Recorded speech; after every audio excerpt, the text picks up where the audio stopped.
Look at this. Look at this. People actually believe that there is a car floating around out in space. Well, I think it looks so ridiculous and impossible. And you can tell it's real because it looks so fake, honestly. We'd have way better CGI if it was fake. Here. This is live on the air, okay? I'm going to zoom in on the Earth in Photoshop. You see the Earth? Okay, I'm going to go to Image, Adjust, Levels, and I'm going to bring the levels up. Uh-oh. What is that? Why is there a square box around the Earth?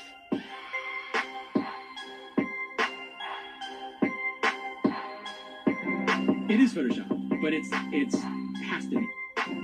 It is Photoshop, but it's has to be. It is the world that has been pulled over your eyes to blind you from the truth. What truth? That you are a slave, Neo. Like everyone else, you were born into bondage, born into a prison that you cannot smell or taste or touch. A prison for your mind.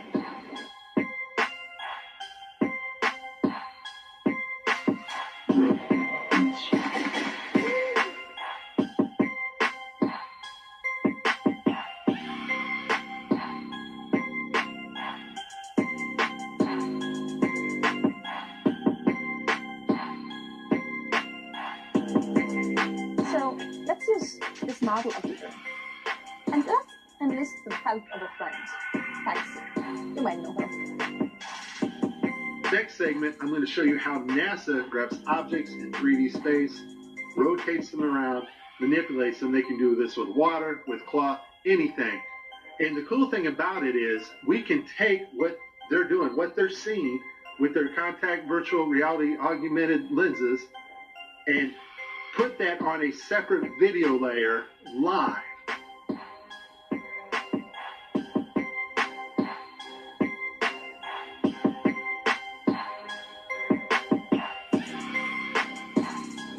Okay, I have a lot of Tim Peak scrubs, but this one here, the system glitches, the software does not track his hand properly, and Tim slips his hand underneath his other fingers, which is tightly holding onto the mic, which would be impossible.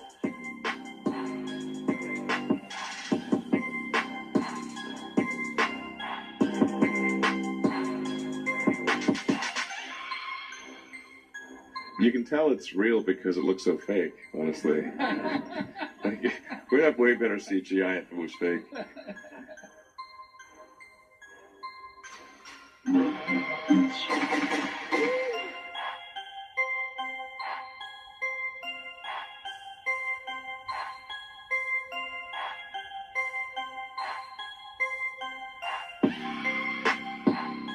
Just another example of NASA faking space. Let's take a look here at this supposed image of Jupiter.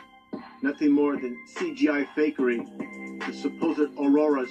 Again, at NASA's official website, where it states Hubble captures vivid auroras in Jupiter's atmosphere. Here's the problem. The date of June 30th, 2016. Now take a look at this. Another so-called official image of Jupiter. This one's from back in 2014. You see the problem here? Now let's take a closer look at the supposed two images provided from NASA of Jupiter. All the clouds are in the same exact position. Here's a side-by-side. People can't see what's taking place here with NASA. Nothing more than fakery. I mean, give me a break. This is a complete insult. You have a brain in your head. Research Russian vids.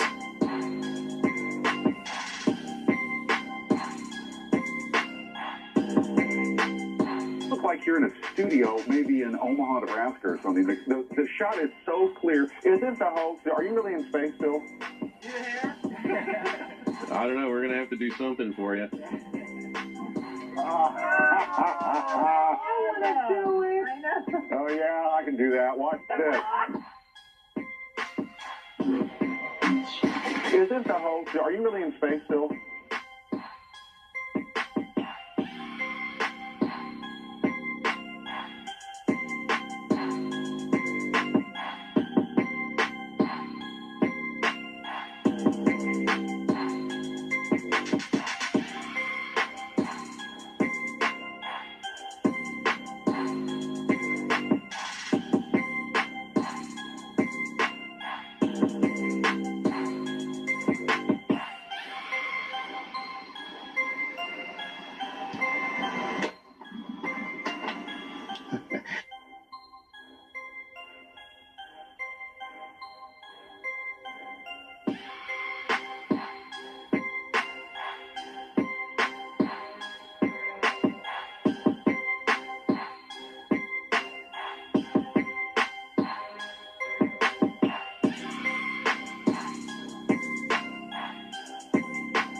Right now.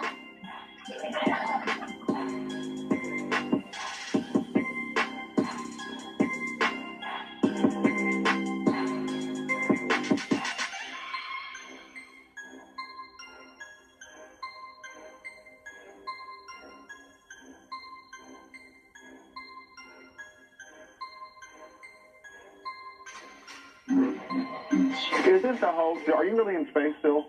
See the hair? See the hair? And they just start making stuff up. Yeah. Like that Neil Armstrong guy. Have you seen him on the talk shows? Neil Armstrong, you mean the first man to walk on the moon? Talk about a fish story. Yeah. Man, and they're buying it. Oh, yeah.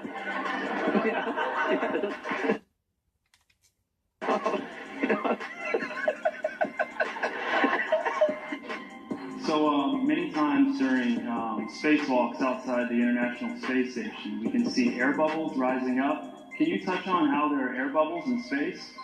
Can you be more specific? Air bubbles?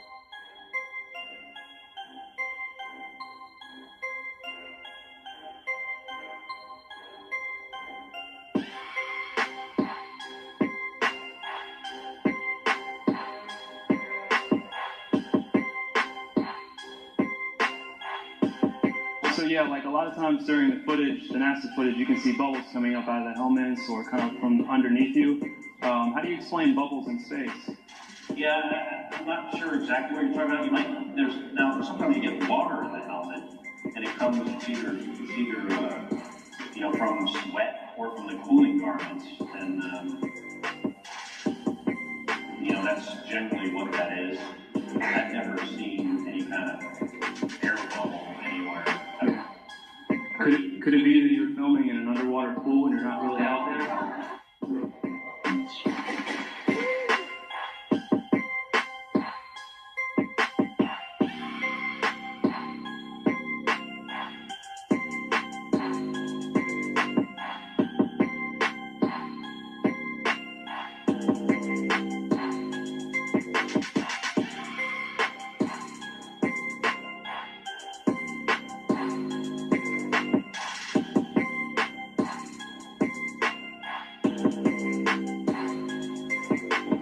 Let me tell you why you're here. You're here because you know something. What you know you can't explain, but you feel it. You felt it your entire life. That there's something wrong with the world. You don't know what it is, but it's there.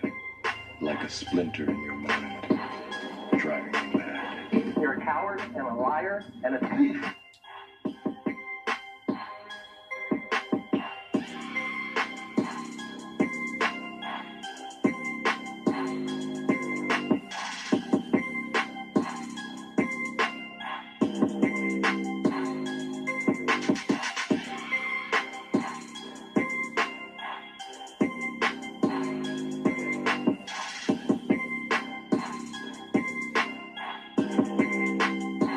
In 1986, the Shuttle Challenger exploded about 74 seconds after takeoff, killing all 7 astronauts inside. Or did it? It turns out that 6 of the 7 are still alive and kicking today. Ellison Onizuka, claims to be his identical twin brother, Claude. Yeah, I've got an identical twin brother, Claude, too. The Challenger pilot, Mickey Smith, hasn't even bothered changing his name. He's now Professor Michael J. Smith of University of Wisconsin. Now, Krista McAuliffe was a bit of a sneaky one. She was the Challenger payload specialist, quite famous for being a teacher. It turns out, during her astronaut days, she was using her middle name, Krista.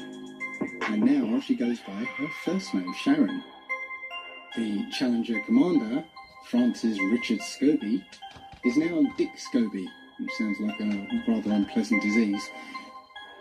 Judith Resnick, the Challenger mission specialist, again hasn't even bothered changing her name. She's a professor at Yale Law. And finally, Ronald McNair, another Challenger mission specialist, claims to be his identical twin brother, Carl McNair. What are the odds?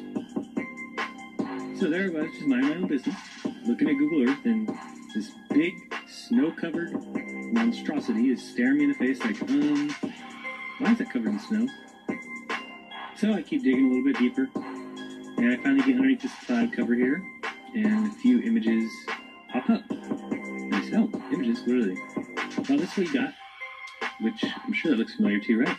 Looks just like the pictures they give us of Mars. So I'm just kind of creeping around here and definitely noticing the same kind of undulation changes and same kind of rock, same kind of dirt. The only thing that's missing is that nice little red tint that they pay somebody $150,000 a year to put on there. So I'll keep kind of going through here and see if it... What the...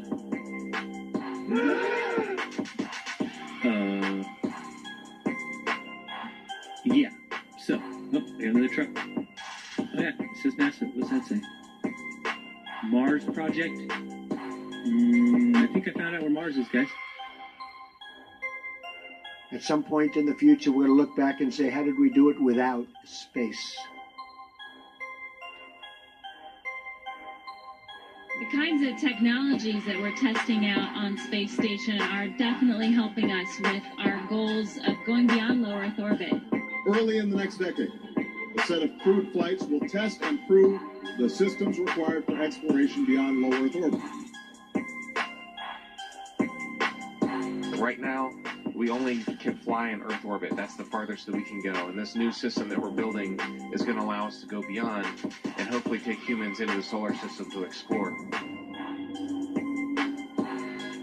As we get further away from Earth, we'll pass through the Van Allen belts, an area of dangerous radiation. We must solve these challenges before we send people through this region of space. We must solve these challenges before we send people through this region of space. There's a small problem with going to the moon, and inch by inch, NASA is leaking out that they know that there's a problem there. It's called the Van Allen belts, high radiation belts of charged particles around Earth, and we don't know how to get through them, they say. Well, isn't that interesting? Because there sure didn't seem to be a problem back in 1969. The moon landing stopped in 1972, and we haven't been back. We haven't been beyond the Van Allen belts. NASA admitted that it had lost the original footage of man's first steps on the moon. For YouTube and watch A Funny Thing Happened on the Way to the Moon. It contains newly discovered evidence, which is part of the missing tapes, of outtakes from the first mission to the moon, of them falsifying a shot of being halfway to the moon. For NASA to come out and say that all the tapes were erased, I mean, it's incredible. Geraldo, this isn't just one tape. This is rooms of tape labeled Apollo 11 moon landing. Someone had to physically go and erase it. It's very challenging to try to prove we landed on the moon, and it shouldn't be challenging. The tape should be there. There should be plenty of evidence.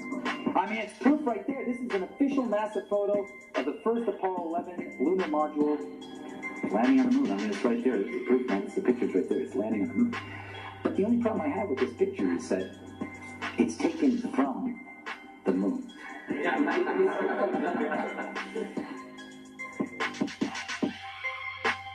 People who believe they saw the landing on the moon because they heard it on the radio.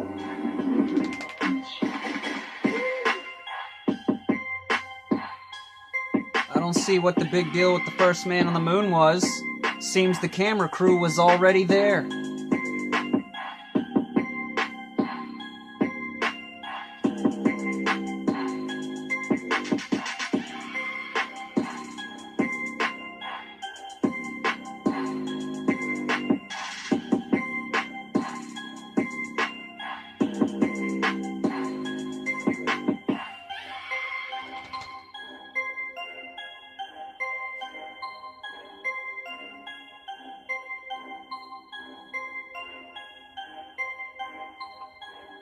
Here's a picture of the INSAT actually being deployed from the spacecraft.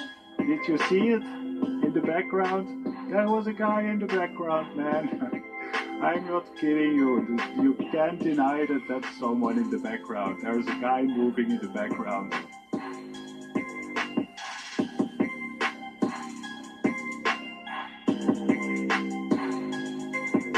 You done playing with your toys yet, NASA? Ready to come and play with the men?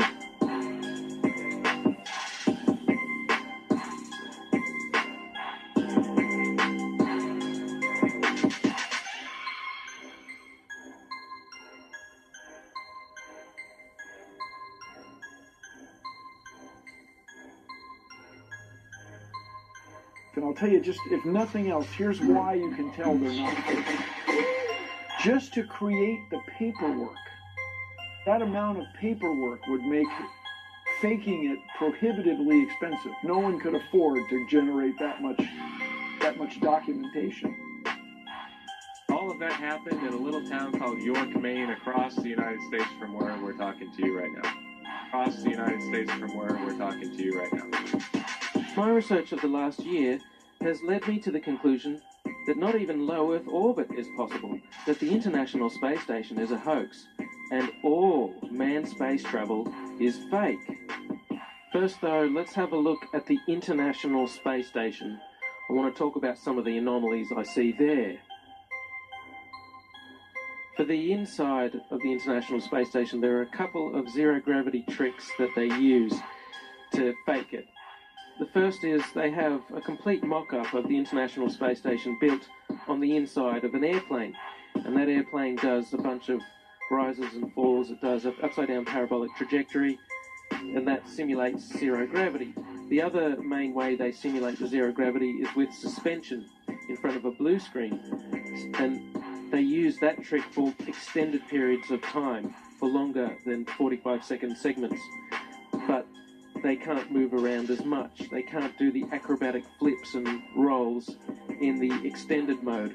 So there's full motion mode where they can fully move around, and that's baked in the plane. And then there's suspended or extended mode where they're suspended by wires in front of a blue screen. They don't move around as much, but they can make the scene last for a longer period of time. The extended mode is much quieter than the full motion mode. In full motion mode, you can actually hear the sound of the jet engines, the engines of the airplane. In every single scene of full motion mode, in every segment of the International Space Station, you can hear this loud sound, the sound of jet engines. You could argue that it's the air conditioning system. Not even an office air conditioner is that loud. And why is there a loud sound in every segment of the International Space Station?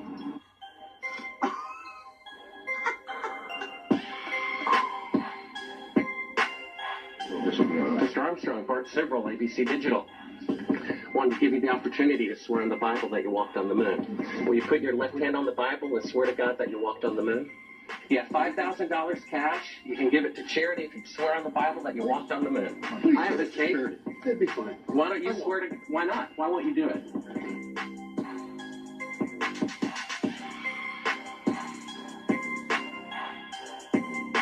The Earth supposedly 23.4 degrees on this axis. And that leaves you, of course, the ecliptic number, again, 66.6 degrees off.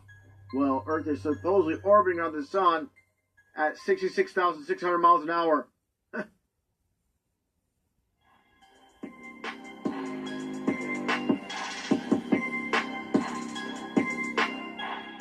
You're busted, you Luciferians.